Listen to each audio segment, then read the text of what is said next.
Facebook crore crore মানুষের ঘুম কাড়লেও এবার কার্যত নিজের অস্ত্রে নিজেই ঘায়েল ফেসবুক কর্ণধার মার্ক জাকারবার্গ।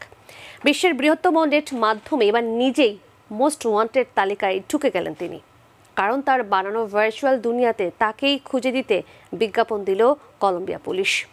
এজন্য $30 লাখ পুরস্কারও ঘোষণা করেছে তারা। মার্জিয়া মান্নানের আরও একটি রিপোর্ট।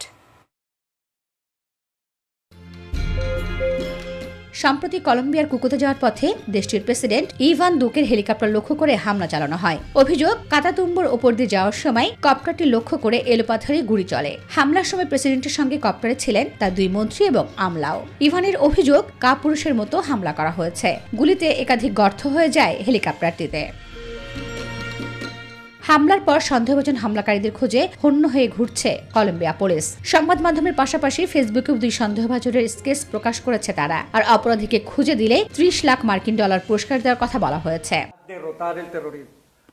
আরও স্কেচই ঘুম কেড়েছে ফেসবুকের কর্ণধার জাকারবার্গের, কারণ দুর্বল হাতে যে 2 ব্যক্তির স্কেচ আঁকা হয়েছে তার মধ্যে একটি হুবহু তার মতো দেখতে।